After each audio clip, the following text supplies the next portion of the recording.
ഓം നമോ നാരായണ. നമ്മളിപ്പോൾ കുംഭമേളയുടെ ഭൂമികയിലാണ്. ലോകത്തെ ഏറ്റവും വലിയ മനുഷ്യ സംഗമവും ആധ്യാത്മിക സംഗമവുമാണ് കുംഭമേള. ഭാരതത്തിൻ്റെ സംബന്ധിച്ചിടത്തോളം, ഭാരത സംസ്കൃതിയെ സംബന്ധിച്ചിടത്തോളം ഭിന്നമായ പരമ്പരകളാൽ സമൃദ്ധമാണ് ഈ ഭൂമി. ഈ ഭൂമിയുടെ സംസ്കൃതി, ഈ സംസ്കൃതിയുടെ ഭാഗമായിട്ടുള്ള ആളുകൾ എല്ലാ ഭൂഖണ്ഡങ്ങളിലും.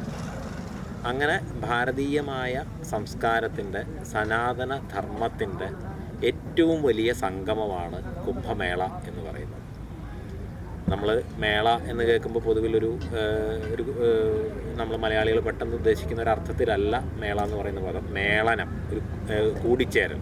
കുംഭം അമൃത കുംഭം. അപ്പോൾ ഇവിടെ തീർത്ഥങ്ങളിൽ അമൃതിൻ്റെ മേളനം നടക്കുന്ന ചടങ്ങാണ് കുംഭമേള.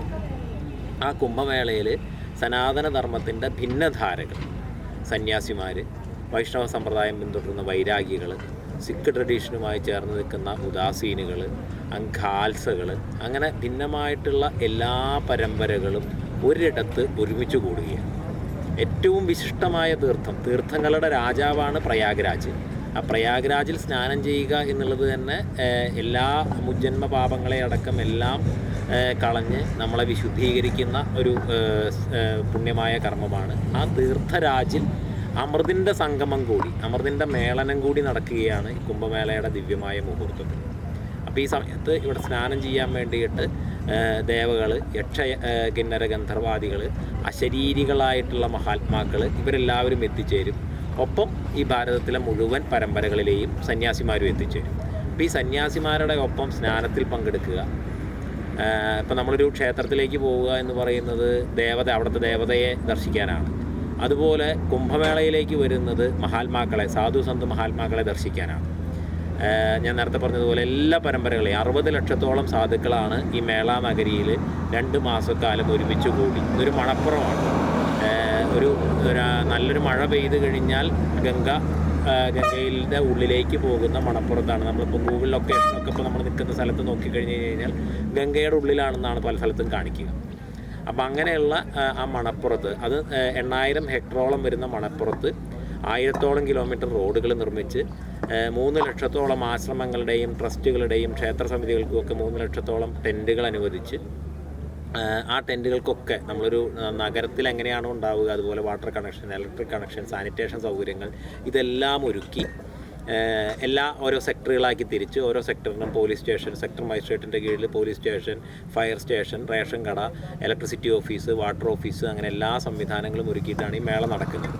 അപ്പോൾ ഈ സ്ഥലത്ത്, ഈ വരുന്ന മേള നഗരിയിൽ, ഈ 8000 ഹെക്ടർ സ്ഥലത്ത് 2 മാസക്കാലം തമ്പടിച്ച് ഈ ടെൻറ്റ് ക്യാമ്പുകളിൽ കഴിയുകയാണ് ഭാരതത്തിലെ മുഴുവൻ ആചാര്യന്മാരും. ഭാരതത്തിലെന്ന് പറയുന്നത് ഭാരതീയ സംസ്കൃതിയുടെ ഭാഗമായിട്ട്. കാരണം ഇപ്പോൾ നമ്മുടെ മഹാമണ്ഡലേശ്വരന്മാരായിട്ടുള്ള സന്യാസിവര്യന്മാരായി ജപ്പാനിൽ നിന്നുള്ളവരുണ്ട്, ഓസ്ട്രേലിയയിൽ നിന്നുള്ളവരുണ്ട്, ജർമ്മനിയിൽ നിന്നുള്ളവരുണ്ട്, അമേരിക്കയിൽ നിന്നുള്ളവരുണ്ട്, നാഗസാധുക്കളുണ്ട്. യൂറോപ്പിൽ നിന്നും, ജപ്പാനിൽ നിന്നും, അമേരിക്കയിൽ നിന്നും, ഓസ്ട്രേലിയയിൽ നിന്നൊക്കെയുള്ള നാഗസാധുക്കളുണ്ട്.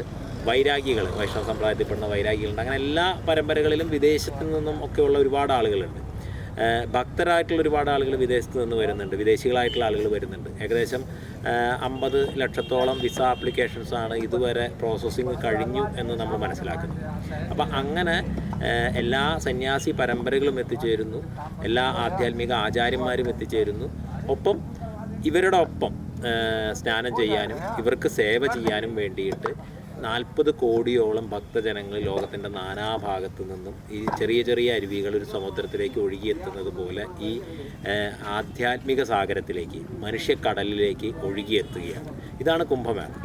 സ്നാനത്തിനുപരി, അതായത് ഏറ്റവും മഹത്തായ തീർത്ഥത്തിൽ അമൃതിൻ്റെ സംഗമം കൂടി ഉണ്ടാകുന്ന പുണ്യ മുഹൂർത്തം എന്നതിനുപരിയായിട്ട് ഇവിടെ ഞാൻ നേരത്തെ പറഞ്ഞ 3 ലക്ഷത്തോളം ആശ്രമങ്ങളുടെ തമ്പുകളിൽ ഓരോ സമയത്ത് നിരവധി പരിപാടികൾ നടക്കും. ഇപ്പോൾ യജ്ഞങ്ങൾ നടക്കും, യാഗങ്ങൾ നടക്കും, ഭജനകൾ നടക്കും, പ്രവചൻ, ഇവിടെ ആധ്യാത്മിക പ്രഭാഷണത്തിന് പറയുന്ന പേര് പ്രവചനമാണ്. പ്രവചനങ്ങൾ നടക്കും. നമ്മുടെ സപ്താഹം പോലെ കഥ പറയും, പുരാണ കഥകൾ പറയും, ആചാര്യന്മാർ വിശദീകരിച്ച് പറയും.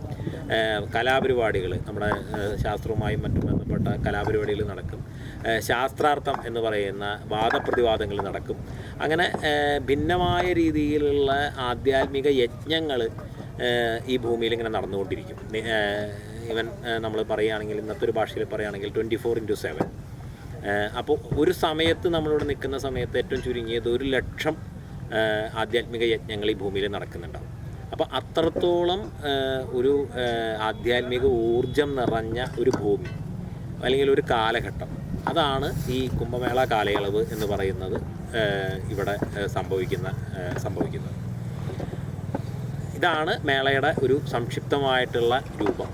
ഈ മേളയെ നയിക്കുന്നത് 13 അഖാഡകളാണ്. അഖാഡകൾ എന്ന് പറയുന്നത് ഭാരതത്തിലെ സന്യാസി സമ്പ്രദായത്തിന് 2 ധാരകളുണ്ട്, മഠങ്ങളിൽ നിന്നുള്ളവരും അഖാഡകളിൽ നിന്നുള്ളവരും. മഠങ്ങൾ ജ്ഞാനപന്ഥികളായി അറിവിൻ്റെ മേഖലയിൽ വ്യാപരിക്കുമ്പോൾ അഖാഡകളിലെ സാധുക്കൾ സാധനയുടെ ലോകത്ത്, ആധ്യാത്മിക സാധനയുടെ ലോകത്താണ് വ്യാപരിക്കുക. ശാസ്ത്രത്തെ ധരിച്ചവരായി മഠങ്ങളിലെ സന്യാസിമാർ സഞ്ചരിക്കുമ്പോൾ ശസ്ത്രത്തെ, ആയുധത്തെ ധരിച്ചവരായിട്ടാണ് അഖാഡകളിലെ സന്യാസിമാർ സഞ്ചരിക്കുക. ധർമ്മ സംരക്ഷണത്തിനും ധർമ്മ പ്രചരണത്തിനും വേണ്ടിയിട്ടാണ് അഖാഡകളിലെ സാധുക്കളുടെ ജീവിതം.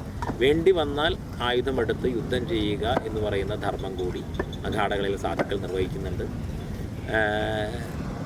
നമ്മളെ സംബന്ധിച്ചിടത്തോളം ഞാൻ ശ്രീപഞ്ച് ദശനാം ജൂന അഖാഡ എന്ന് പറയുന്ന ദശനാമി പരമ്പരയിലെ, ശ്രീ ശങ്കരാചാര്യ സ്ഥാപിച്ച ദശനാമി പരമ്പരയിലെ ഏറ്റവും പ്രാചീനവും ഏറ്റവും വലുതുമായ അഖാഡയിലെ അംഗമാണ്. ആ അഖാഡകളിലെ ശങ്കരദശനാമി പരമ്പരയിലെ അഖാഡകളിൽ, അത് 7 അഖാഡകളാണുള്ളത്. ജൂന, നിർവാണി, നിരഞ്ജിനി, അഗ്നി, അടൽ, ആവാഹൻ, ആനന്ദ്. ഇതിൽ അഗ്നി അഖാഡ മാത്രം ബ്രഹ്മചാരിമാരാണ്. ബാക്കിയുള്ള 6 അഖാഡകളിൽ സാധുക്കളാണ് നാഗാസാധുക്കൾ എന്നറിയപ്പെടുന്നത്. ഈ നാഗാസാധുക്കളിലെ ശങ്കരാചാര്യ ദീക്ഷ നൽകുന്ന സമയത്ത് ഒരു കയ്യിൽ മാലയും ഒരു കയ്യിൽ ഭാലയും നൽകിയെന്നാണ്. ഭാല അഖാഡയെ സംബന്ധിച്ചിടത്തോളം അഖാഡയുടെ ദേവതയാണ്, ആയുധവുമാണ്.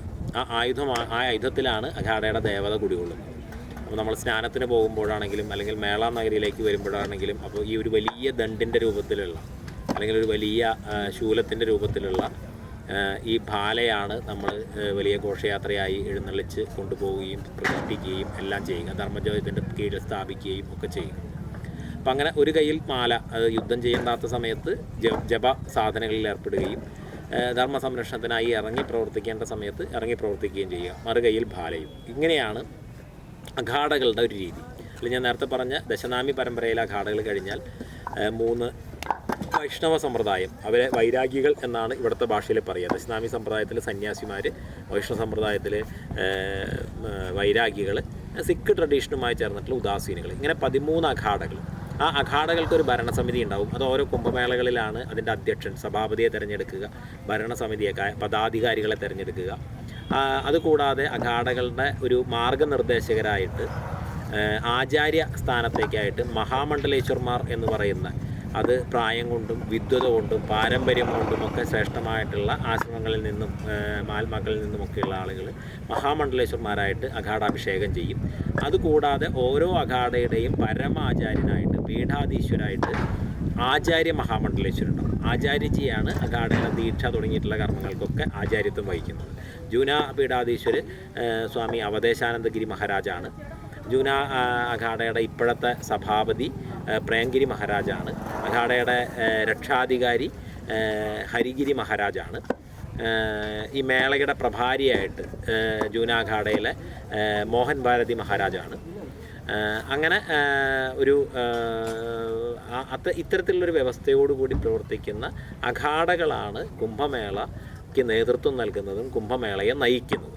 ഈ അഖാഡകളാണ് ഈ രാജകീയ സ്നാനം എന്ന് വിളിക്കുന്ന പ്രധാനപ്പെട്ട ദിവസങ്ങളിൽ വലിയ ഘോഷയാത്രയായി പോയി ത്രിവേണി സംഗമത്തിൽ സ്നാനം ചെയ്യുക. ഈ അഖാഡകളിൽ ഉൾപ്പെടാത്ത അല്ലെങ്കിൽ അഖാഡകളുമായിട്ട് ബന്ധപ്പെടാത്തതും ആയിട്ടുള്ള എല്ലാ ആധ്യാത്മിക പ്രസ്ഥാനങ്ങളും പക്ഷേ മേളയിൽ പങ്കെടുക്കുന്നുണ്ട്. അവർ കുംഭമേളയിലെ ഘോഷയാത്രയിലോ സ്നാനത്തിനോ ഒന്നും അവർക്ക് സ്ഥാനമില്ല. എങ്കിലും അവരും ഈ 2 മാസവും ഇവിടെ തമ്പടിച്ച് താമസിക്കുകയും ഈ ആധ്യാത്മിക യജ്ഞത്തിൽ അവരവരുടേതായിട്ടുള്ള ദൗത്യം നിർവഹിക്കുകയും ചെയ്യും. അതിലുപരി മേളയിൽ പങ്കെടുക്കുക എന്ന് പറയുന്നത്, അപ്പോൾ മേളയിൽ വരിക, കുളിച്ച് പോവുക എന്നുള്ളതല്ല. ഇവിടെ വരുന്ന ഭക്തന്മാർക്ക് ആവശ്യമായ സേവ ചെയ്യുക, ഇവിടെ വരുന്ന സന്യാസിമാർക്ക്, ആ സന്യാസിമാർക്ക് ഭക്ഷണം, വസ്ത്രം, ദക്ഷിണ തുടങ്ങിയിട്ടുള്ളത് നൽകി അവരുടെ അനുഗ്രഹം തേടുക. അങ്ങനെയുള്ള ഒരു അതാണ് ഈ മേളയിൽ പങ്കാളിത്തം എന്നുള്ളത് കൊണ്ട് പൂർണ്ണമാകുന്നത്. ഇപ്പം സന്യാസിമാർക്കാണെങ്കിൽ ഈ 60 ലക്ഷത്തോളം വരുന്ന സന്യാസിമാർക്ക് ഇവിടെ സമഷ്ടി ഭണ്ഡാര എന്ന് പറയുന്ന അവരെ ക്ഷണിച്ചു കൊണ്ടുവന്ന് നമ്മൾ ഭക്ഷണവും വസ്ത്രവും ദക്ഷിണയും എല്ലാം കൊടുക്കുന്ന രീതിയിലുള്ള ചടങ്ങ് ഓരോ ഷഹി സ്നാനത്തിന് ശേഷവും ഓരോ രാജകീയ സ്നാനത്തിന് ശേഷവും ഒരു 5-6 ദിവസങ്ങൾക്കുള്ളിൽ പല പല സ്ഥലങ്ങളിലായിട്ട് 60 ലക്ഷം സന്യാസിമാർക്കും വേണ്ടി നടത്തപ്പെടും. എല്ലാ ദിവസവും ഭക്തന്മാർക്കും സന്യാസിമാർക്കും ഒക്കെ പല ടെൻറ്റുകളിലും മറ്റുള്ള കാര്യങ്ങളിലുമൊക്കെ അന്നദാനം ഉണ്ടാകും.